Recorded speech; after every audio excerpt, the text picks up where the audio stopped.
والذاريات ذروا فالحاملات وقرا فالجاريات يسرا فالمقسمات أمرا إنما توعدون لصادق وإن الدين لواقع والسماء ذات الحبك إنكم لفي قول مختلف يؤفك عنه من أفك قتل الخراصون الذين هم في غمرة ساهون يسألون أيان يوم الدين يوم هم على النار يفتنون ذوقوا فتنتكم هذا الذي كنتم به تستعجلون إن المتقين في جنات وعيون آخذين ما آتاهم ربهم إنهم كانوا قبل ذلك محسنين كانوا قليلا من الليل ما يهجعون وبالأسحار هم يستغفرون وفي أموالهم حق للسائل والمحروم وفي الأرض آيات للموقنين وفي أنفسكم أفلا تبصرون وفي السماء رزقكم وما توعدون فورب السماء والأرض إنه لحق مثل ما أنكم تنطقون هل أتاك حديث ضيف إبراهيم المكرمين إذ دخلوا عليه فقالوا سلاما قال سلام قوم منكرون فراغ إلى أهله فجاء بعجل سمين فقربه إليهم قال ألا تأكلون فأوجس منهم خيفة قالوا لا تخف وبشروه بغلام عليم فأقبلت امرأته في صرة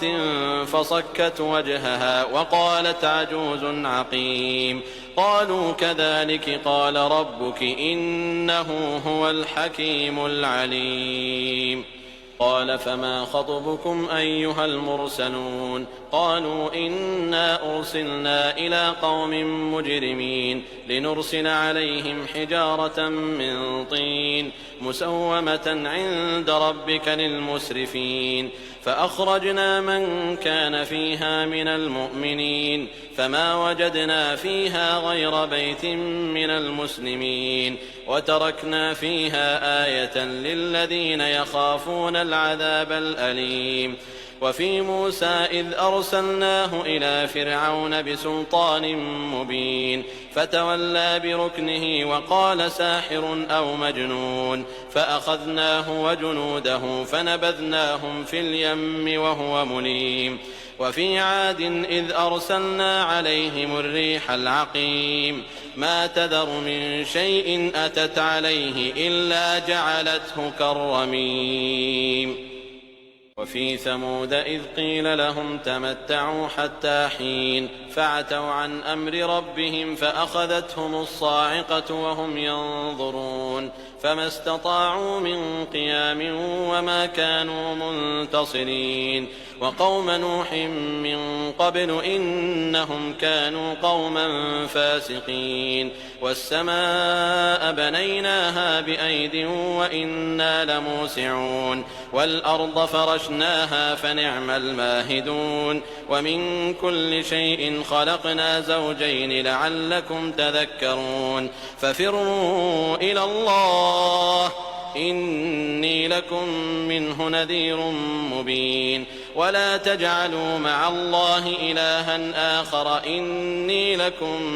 منه نذير مبين كذلك ما أتى الذين من قبلهم من رسول إلا قالوا ساحر أو مجنون أتواصوا به بل هم قوم طاغون فتول عنهم فما أنت بملوم وذكر فإن الذكرى تنفع المؤمنين وما خلقت الجن والإنس إلا ليعبدون ما أريد منهم من رزق وما أريد أن يطعمون إن الله هو الرزاق ذو القوة المتين فإن للذين ظلموا ذنوبا مثل ذنوب أصحابهم فلا يستعجلون